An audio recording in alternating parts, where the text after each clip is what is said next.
All right, guys, we have a really cool episode today on the Gym Lords podcast for you. I am going to be interviewing Bryce Henson. He is the CEO of Fit Body Bootcamp, an incredible franchise that helps serve thousands of people around the world. And we have a chance to do this. And what's really cool is his transformation from literally growing up in a trailer park to becoming the CEO of an incredible fitness franchise. So you guys are in for a lot of really cool things. He's got some great nuggets that he's going to drop. There's a lot of things that we agree upon. So there's a lot of really cool stuff, but he's also going to showcase his knowledge of what he's seeing in the industry. So stay tuned and enjoy. All right. What's up, guys? Welcome to the Gym Lords podcast. My name is Cale Owen, one of the couple hosts that we have here, and I am extremely excited, extremely honored to have Bryce Henson, the CEO of Fit Body Bootcamp, on today. We're going to dig in, learn a little bit about his story, how he went from a 2-location gym owner to being the CEO of Fit Body. We're going to talk about some of the data that he's seeing right now in across over 500 different locations for Fit Body. And we're just going to dive into some of the things that he sees gym owners making, both the successes and the mistakes that they're making that may be keeping them from succeeding. So super excited about today. Bryce, thank you for making the time, man, and hopping on. Hey, buddy. Dude, super excited. Thanks so much for having me on. Yeah, man, I've been, we've kind of had to move this a little bit because of the event and everything. So I'm very excited. Again, I'm super thankful. I am very humbled that you would take the time and be okay with us pushing this back a little bit. So again, thanks for fitting this into your schedule, man. I appreciate it. All good. And I was even pressed on, we were talking offline because you just had this massive event in Orlando, and I was actually blown away. We're fired out already on this Tuesday to hit the show, but happy to serve. And this is going to be great. Yeah, this is going to be awesome, man. Awesome. Let's start real quick. Let's give a little backstory just in case someone doesn't understand. So you don't have to go too crazy in detail, but would love to know a little bit about your story starting in the fitness industry and what has led you to where you are now. Because you're the CEO of a massive fitness franchise that doesn't come by mistake or just by luck. And so you have put yourself in the right position at the right time and acquired the right skill sets along the way to put you in a position where you are leading hundreds of locations. And so what I'd like to know is just, who is Bryce Henson? Where did he come from? And how did he get to where we are today? I appreciate that. I'll give you very high level. Originally from the Southeast, I actually come from very humble beginnings from first world standards. My father, not to get too deep, was a drug addict, is alcoholic, and is addicted to gambling. My first house was a trailer park in the backwoods of Georgia. So I just showcased that just because definitely didn't come from a silver spoon, and many of your audience didn't either. So it doesn't matter how far you want to go. It doesn't matter where you've came from. Ultimately, you are more, I guess, empowered and capable than you think. So that was kind of my foundation for my life, Cale. But then fast forward, my mom got us out of that really challenging situation. And I grew up the rest of my later part of my adult or childhood, I should say, in the state of Michigan. So I grew up in the Midwest, great place, amazing salt of the earth people. But one of the things that we can agree on, probably not the fitness capital of the world. So I definitely was not, a four-sport athlete. I wasn't, athletic. I didn't have my nutrition dialed in by any stretch of the imagination. Now, candidly, I can't say that I was obese, but when I was 21 years old and I graduated from school and moved out to Southern California, I was not the epitome of fitness. And while I was excited to get to California, the sunshine, the beaches, the palm trees, all that LA has to offer, LA can also be the plastic capital of the world when you're 21, 3,000 miles from home, don't have energy, enthusiasm, confidence, you're not fit, and you have very little professional skills to offer the world. So that was kind of my landing, if you will, growing up and then getting out west to start my professional career.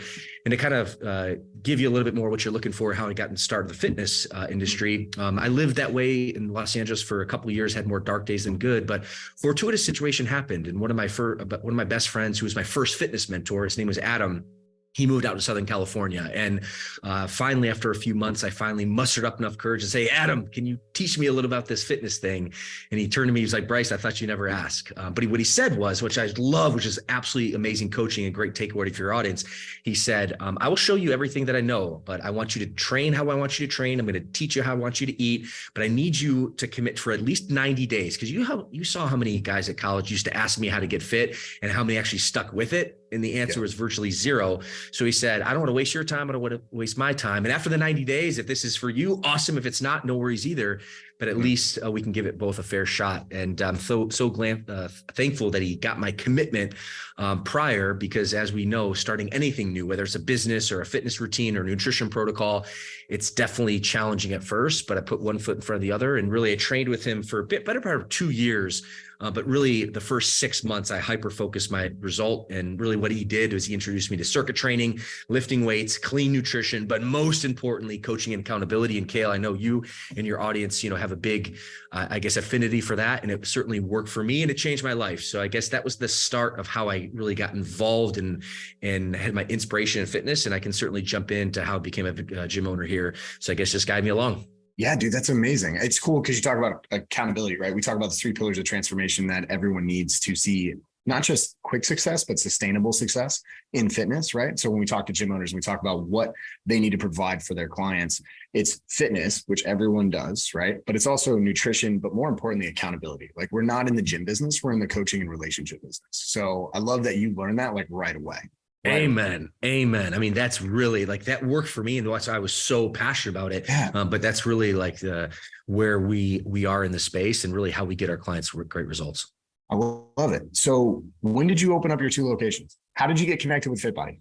Yeah, so I guess I'll kind of start there. So after, going through my own transformation, never did it occur to me actually could be a professional fitness, person. And in fact, my sales career, I went from the least performing sales rep in the company all the way to the highest performing sales rep in the company within a 6-month clip. The only thing that changed was my fitness, of course, my energy, my confidence, the way I used to show up in meetings.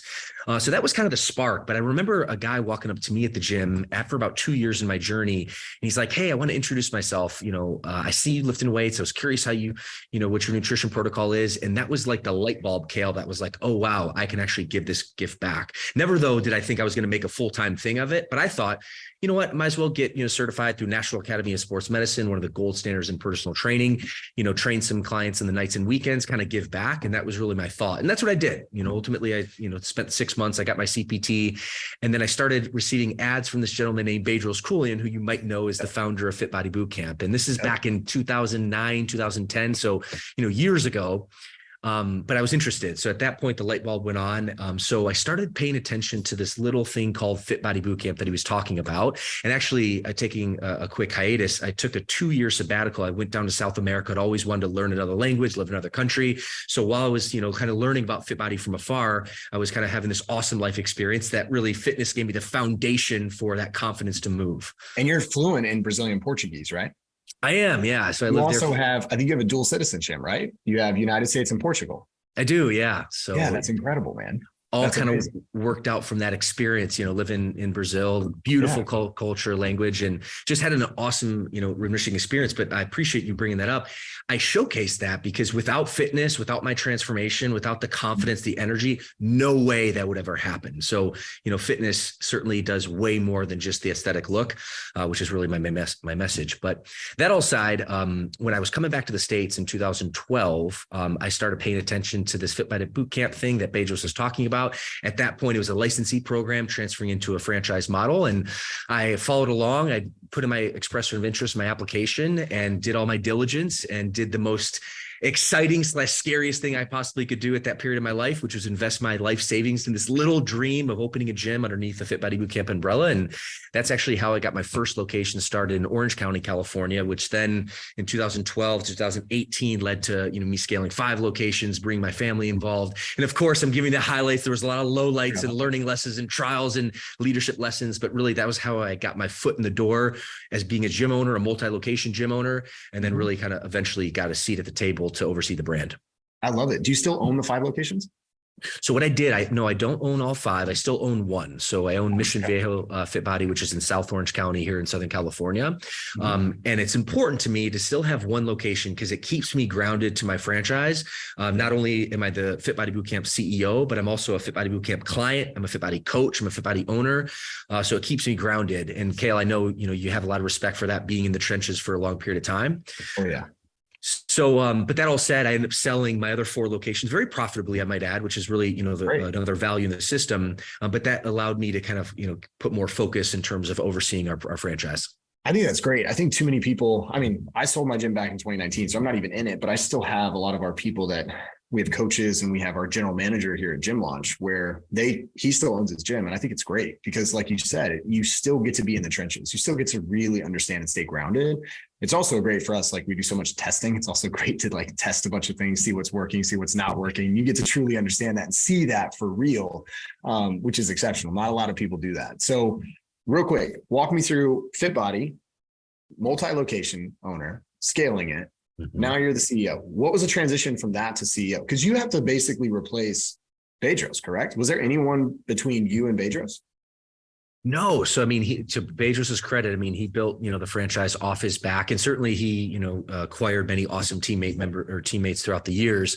But in 2012 to 2018, that was kind of my run as a gym owner. And certainly I still am, but my focus has definitely shifted to now overseeing the brand. But I learned a lot about training and sales and marketing and direct sales and just a lot of client interaction. So just invaluable experience. And our brand was really starting to grow hockey stick growth at that period of time. So Bedros actually reached out to me in 2018 timeframe. And at that point, I had multiple gyms, had a lot of success, had a lot of clout in the brand, had a strong relationship with him. I was invested in his mastermind and coaching, additional coaching program. So I'm a huge believer in coaching. It's really impacted my life. So certainly, continue to invest in that for myself and my team. Mm-hmm. But in 2018, our brand was really starting to, really experience that hockey stick growth. So he reached out to me. He offered me the vice president role. And at that point, he gives me a hard time. He's a great storyteller. I did not say no at first, but I ultimately had to set up a few meetings over a period of few months just to test out to make sure, hey, this is something I really want to do because, Cale, you and I, hard charging entrepreneurs, had our vision set. I had plans on opening and scaling 10 locations. But what occurred to me at the time, and one of my follow-up conversations with Bedros, I was like, you know what? I think I can actually, even though my vision was to, scale to 10 locations, I can actually have a bigger impact if I adjust course, really dedicate myself to leadership and overseeing the actual franchise, and it can touch more lives in the process. So that's actually how I made the decision there to become the VP. And then, battling through COVID, and the last few years have been wild for us all. Certainly, if you're listening to this podcast, you certainly, felt the brunt of that. But ultimately, in 2021, as Bedros's empire has expanded, he's, launched nutrition companies and other coaching programs. Offered me and asked me to assume the CEO role. So that's how this kid from a trailer park in Southeast Georgia that literally was allergic to lifting weights, Taco Bell was a staple of his diet, ended up figuring out how to be a certified personal trainer, a gym owner, a multi-location gym owner, and then eventually the CEO of the brand. So just to put a bow on that, if this guy can do it, my message to you and your audience is you are more capable than you possibly can think. Dude, I love it. It's so inspirational, man. It's amazing. I love that story. Tell me, we're big about skill stacking, right? And so acquiring new skills. And so you didn't just wake up one day and have the skill set needed to be a CEO of a major franchise. So what, in your opinion, as you began to grow and take on this role, leading up to this point, can you pinpoint maybe one or two skills that you had to really work to acquire along the way to be in the position that you're at now? Totally. Great question, Cale. I appreciate that. For sure, the first skill set that I learned, actually even before I became a gym owner, was the salesmanship, which I talked about, which is really conversion, right? So I was working for a company, and the company was in charge of lead generation. So I would get basically a produced lead to me. It was my job to take that lead and convert that into a full paying client. And that was my first skill set that I learned. So I knew I had confidence when I started the gym business that I could actually make that conversion from a salesmanship perspective. But Cale, what I didn't have the skill set was the lead generation, making the phone ring, right? And then of course the fulfillment, the operations, the leadership, all the other things and skill sets that are needed. But for me, the foundationary skill was salesmanship. Then what I learned, and I'll kind of unpack the kimono, if you will, very humbling. What I realized is I did not acquire, or I had not acquired, a strong amount of leadership skills at that point, because I was all fired up. I was the gym owner. I was the coach. I was like, all right, cool. I'm delivering my clients awesome results. When some other coach that I hire comes on, they're going to do the exact same thing. And boy, was I mistaken. It's not my coach's fault. It was my job, or my fault, for not being a strong leader, strong communicator, presenting the vision, presenting training, providing feedback. So I guess I, kind of got a little bit ahead of myself. But the second skill set, Cale, that I realized I needed to learn was that of leadership. And certainly I've developed so much skill set in the last 10 years, but I still have a very long way to go. And for me, that becoming a level 5 leader, according to John Maxwell, who's a New York Times bestselling author, many awesome books, who I really, follow his guidance on leadership. For me, that's the pinnacle, and something that, I'm going to dedicate my life to, to acquire. I love that. There's one key component to this that I really like is the fact that you, like many other successful people, understand that the learning and growing never stops. And it's just constant, right? We talk, like for us, it's like old news, right? Because it's a part of who we are. It's a part of our identity every single day. We're like, we need to acquire new skills. We need to learn. We need to grow. We need to challenge ourselves. We need to put ourselves in a position to challenge ourselves. And yet we just came off a 3-day event. And you see this a lot too. A lot of people are unwilling to put themselves in a position to be challenged, to grow. They prefer the status quo. They prefer all these things. And it's interesting because no one has ever gotten to the heights of where you're at, or anyone has ever reached any significant amount of success, no matter what, whether it's relative to them or anyone else, or maybe they're Jeff Bezos, Elon Musk, without putting themselves in positions to grow, take risks, and be challenged. And for anyone listening right now, like if there's anything, and you've probably heard this throughout multiple different episodes on this podcast, the people that see the most success consistently put themselves in positions to be challenged and to grow. And so number one, like I have a massive amount of respect. I mean, this is literally the first time we're talking, right? But I have a massive amount of respect for you because understanding what you've had to go through, even just a little bit. I don't know the full story. I don't know everything, but just seeing where you've come from and where you are today, and just the man sitting across the Zoom room from me, I understand has put in the work and is willing to continue to put in the work to help the people that both you lead and your franchisees to be able to reach more people and change more lives. So just kudos to you, man. I had to take a little quick detour. It's very inspiring. Well, dude, I appreciate that. It's interesting. We've known about each other for a little bit of time now, and this is the first time we're talking, which is really cool. I want to flip it back to you. I'm genuinely interested because I have a mutual adoration, respect for you, Cale, as well. For me, my story was learning the salesmanship, then leadership, and then marketing, which I guess we can talk about. But for you, I'm curious from that skill stacking equation, what was your kind of path, if you will? Literally the exact same. I started in sales. Sales was my first thing. The power of, for me, I guess would be the power of influence, acquiring that skill set to be able to influence people. And then from there, it was the very next thing that I learned, because being a gym owner, I acquired, you have to acquire those skill sets very rapidly, but on a smaller scale, right? Because you're leading less people. You also, the money, while it may seem like a lot, is relative compared to when you're in different positions, right? And then from scaling those, it went from sales to marketing, to running the marketing division, to fulfillment, like seeing all of those. And then now it's definitely just leading. I think the biggest gap, when I spoke about this at our event, and you probably understand this very, very intimately, the biggest gap and the biggest jump and transformation that has to happen with someone is when they go from being the doer of all of the things to being the leader of all of the people. And that bridge that has to be crossed can be full of little holes, little potholes, little slats that you might slip through, and little things and little hurdles that have to be jumped over in order to get across. But once you get across that, you then are able to make an even bigger impact, no matter what. So it's constant. Like it's constant. It's always something that I'm trying to get better at, something that I'm always trying to grow and learn from, and grab as much as I possibly can from the people that I'm around, individuals like yourself, people that I can put myself in the room with. So yeah, very similar path. That's amazing. And to your story about, when you first started the doer of the things, and then you need to transition to the leader of the people. I mean, that was my story right there. I was the doer of the things. I was excited. My gym was open. My clients were there. I was rocking sessions. I was the doer of the things. Yes. But it was just the most humbling moment, Cale, when I brought on my first couple coaches, and when I kind of laid out the direction and they just did not do the things to my level of expectation, I realized that was on me. I was not doing a good job leading the people. So I can really relate to a lot of what you just said there and have a lot of respect for it.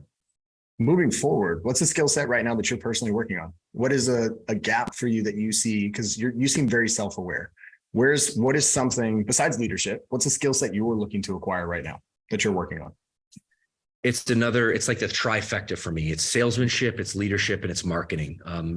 These skill sets for me, they're very high income, they're very high impact, they're very high value skills. Just like with even leadership to this day, I've acquired a good amount of marketing skill sets over the last decade of being in the trenches, direct sales or direct marketing, direct response, following, the legends in the industry, for a long period of time. But the amount of knowledge is one of those things is as you get older and you get more mature and really more dialed in, the more you know, the more you realize you don't know. So for me, I don't want to say, hey, I only have to learn marketing. That's my only focus. No, I mean, I have a lot more learning to do in a wide variety of skills, like putting deals together and, raising capital and, bigger, higher end things as, my business career grows. But for me, I mean, I have so much respect for both salesmanship, leadership, and marketing that these three trifectas I've learned a lot. I've, developed a lot, but I still have so much longer to go. And even for, right now, is shooting this podcast, being able to get our message out to the people that need to hear it. There's an art to that. There's a skill set to that, to be able to communicate and storytell. So these are all things that I'm continuing to work on. And like I said, I mean, I feel proud of my progress, but Cale, holy smokes, the mountain is still high. I still have that white melt mentality because that's what's got me here. And I know having that mindset will allow me to get to the next level as well. I love it. I love it. Now, I want to talk, this is actually what I really want to talk about. And this is for anyone listening. So you have access to a lot of data. You get to see a lot of things in the industry, right? And so obviously don't give us anything that you can't give us. But I'm curious for you, and I'm going to start broad right now because you're seeing a lot of things in the industry across the board, both good and bad. What's something that you're seeing that you really like, whether it's in Fit Body or somewhere in the industry that's really good, like a trend, prediction, whatever it is that you feel is a good thing moving forward for the fitness industry? And then I'm going to reverse it and ask you something that's maybe isn't a value add or a negative that you're starting to see in the industry. Ooh. I know. That's a great question. So for me, it's interesting. COVID definitely woke us all up, or at least I should say, I hope it did, just to really the true value of health and wellness and, having a proactive approach. So not only from the aesthetic perspective of losing weight, which is really important. I mean, our society right now, nearly 50% of the US population is statistically obese. And that's a really challenging thing from the healthcare perspective, from a cost perspective, from a mental, health, depression, anxiety, prescription drugs, big pharma. And there's a lot of complications. So what we do is extremely valuable. And certainly the last few years, hopefully have shown a light on that. For me, what I'm seeing is, as our baby boomers are, the population is getting older, the baby boomer generation, while they don't maybe have the same desires to, get into their skinny jeans or have six-pack abs, they certainly want to look good. They certainly want to feel good. And they certainly want to have a lot of mobility later in years in life. And if you look at actually the data from, the wealth of our country, I mean, half of the wealth of our nation is tied up, to people in their 50s, 60s, later in life, that baby boomer generation. So for me, what I'm seeing in a licensee program we launched within Fit Body Bootcamp is called Fit Body Forever. And it's a program designed and targeted to the quote unquote mature older adults who are 55 and up. And we've seen over the last 12 to 18 months, that program really start to catch hold. And it's been inspiring because, we know this to be true. The fulfillment that we get in the gym business when you help someone with their nutrition or fat loss or they're, hitting their goals and that just changes their life. For the baby boomer population, not only is the data there, the trend is moving in that direction, the wealth is moving in that direction, but also too, the amount of gratitude and impact you have on someone's life when you are able to put them in a situation where they can take a trip or they can, play with or watch their grandkids. From my level and I should say level, my perspective, Cale, is so much more gratifying than maybe some of the other types of, training clients that I've been able to train over the years. So for me, it's watching the baby boomer population have a big need as they progress later in life is a huge, need and also opportunity for the gym owners in the business. I love that. I couldn't agree more. On the other side, what's something that you're seeing in the industry that you're like, I don't see this lasting, or I don't see this as a value add right now, especially when you're thinking about it from a gym owner standpoint? That's a tough one. I'm going to flip it back on you just to get, I want some of your perspective and I can probably add or add on to that. Something doesn't strike me, but give me some of your thoughts on what you're seeing. I have something that probably goes against what most people think. And that is, I think wearable tech and a lot of tech, I think is overrated. And the reason why is because at the end of the day, you still need accountability. And the reason why is you have Peloton, which is technology within equipment in and of itself. You've got Tonal, you've got all these other things, but at the end of the day, as humans, we still need accountability. And wearable tech will only bring attention to and change behavior just by small degrees, right? It does. And that's great. But at the end of the day, there's more tech available to so many different people today. And yet obesity still continues to climb. So wearable tech in and of itself is not the answer. And for me, I think too many times I see a lot of franchises, not yours. I see a lot of other franchises and I see a lot of gym owners get caught up in new wearable tech or new technology. When it's at the end of the day, people still right now, until clinical weight loss drugs are more widespread and a lot more accessible to everyone, they still have to move. They still have to eat better, and they still have to make sure that they have the right people in their life and in their corner, holding them accountable and helping them when they hit those roadblocks. So for me, it's wearable tech is something that I see as it's something nice to have, and it's great to provide some metrics, but at the end of the day, it's not going to have the impact that I think a lot of people believe it will. Dude, man, so aligned. And I could not agree with you more on this. And actually, I look at it, not only just wearable tech, which I couldn't agree with you more. I definitely, there's value there, but people think it's the end all be all. But really, at the end of the day, you got to ask yourself, what business are you in? And I heard this for many years, like, oh, boot camp's a fad, or circuit training's a fad, or CrossFit's a fad, or whatever the case may be.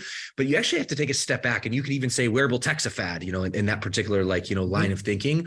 But if you actually take a step back and realize, like, what business are you in as a coach? You are in the relationship business. You are in the accountability. We are tribal beings. I mean, we evolved from caves and caveman and having fires. And so there is something very magical about, interpersonal connection and having deep relationships. And it doesn't actually matter for me what your modality is, whether it's powerlifting or circuit training or CrossFit or whatever the case may be. What I'm in is in the relationship business and the coaching business. And to your point, like, human to human, people love to be accountable to other people. They actually don't, they will disappoint themselves. They will also disappoint technology way more than they'll disappoint someone who cares about them, someone who's their coach, someone who has a relationship with them. So for me, Cale, you said it in a different way, but I always ask challenge my franchise partners, what business are we really in? We're in the business of connection, relationships, and accountability. 1,000%. 1,000%. I love it. So let's look at your franchise real quick. So when you're looking at franchisees across the board, you have a ton, and you're seeing some that are struggling. I want to get kind of tactical as some advice for anyone that's listening from your perspective as someone who gets to oversee a massive, successful, incredible franchise that's changing thousands, hundreds of thousands of lives. When you have a franchisee that is struggling, right? Maybe they're just not seeing the growth that they want, the impact that they want. What's typically, when you look at this in your experience, what's really the primary or biggest thing that they're maybe doing wrong or they need to fix? Ooh, that's an awesome, loaded question, but I think it's a very good question at that. For me, and what I've learned, I was literally just talking with my coaching and profitability team and my director of marketing.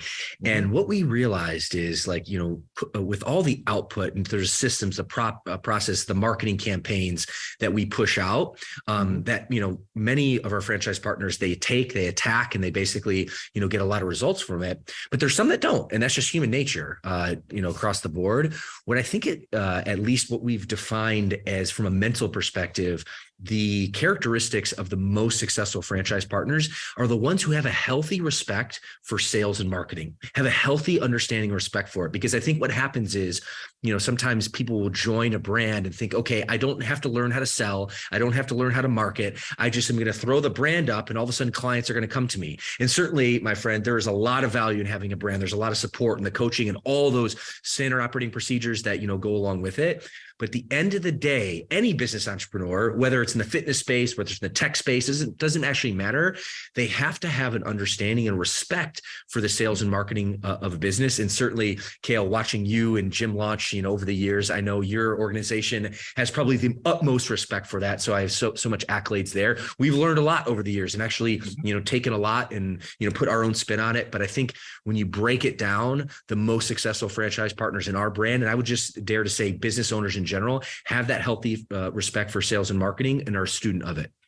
I love it. Couldn't agree more. I mean, they're right. There's 3 ways to grow a business, right? You can get more clients. You can get your clients to pay you more every single month or whenever they're paying you. And then you can get them to stay longer, right? Which is kind of a combination of the second one as well. And so those 3 ways, the one that I think everyone likes to focus on, but I don't know if they acquire the skill sets correctly, is that one of getting more clients. And when they spend more time, or at least a little bit more of a focus on that, we start to see, at least on our side, and I'm sure you see it on your side, but on our side, when they have that healthy respect, like you mentioned, they grow so much faster than when they don't. And then they don't have this mentality of, if I build it, they will come. They realize that there is work that I have to put in, and there are systems that I have to follow and put in place. And once you do that, you really get to have the impact that you truly want to, which is, why do we all get into this fitness world? Is to help change more lives, right? And so without that, it's really hard to be able to acquire new clients and be able to change more lives. So I love that. What's next for FitBody, man? What's next for you? What's next for FitBody? What's on the horizon? Well, to the moon, my friend. I mean, we just launched our Fit Body Forever program. Speaking of technology, we have an awesome technology partner. We're continuing to build and grow.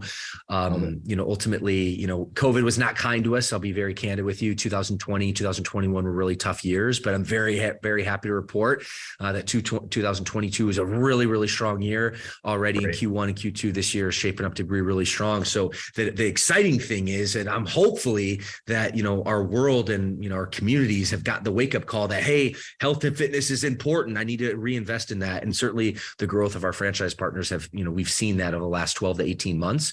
So that's really exciting, and what's on the forefront. So I guess from my lens, I kind of put a pull on that, continuing to build infrastructure, continue to support our franchise partners, continuing to really provide them access to all the resources so that they can achieve the success that they're destined for. And we have two missions here at FitBody internally from a headquarters team is really to support our franchise partners grow their income through impact. And that's why, you and I are in this game. Yep. And then globally, our global mission is to inspire fitness and change lives every day. And way more than a tagline. I mean, why I started with my story, why I talked about my transformation story. I was the kid who, wasn't confident, didn't have the self-esteem, didn't have the know-how to basically put myself in a better position in life. And for me, I found that through fitness. And for me, this is a passion-based business and why I'm so jacked up. And I know you are as well. I love it, man. I could not have said it better. So I'm just going to stop right there. So dude, thank you so much. Thank you for taking the time. You're super busy. I really appreciate you coming on, sharing your story, sharing your vision, and then obviously some really tactical things that I think our listeners will grab a lot of value from. So Bryce, thank you so much. Cale, pleasure's mine. And until next time, my friend. Awesome.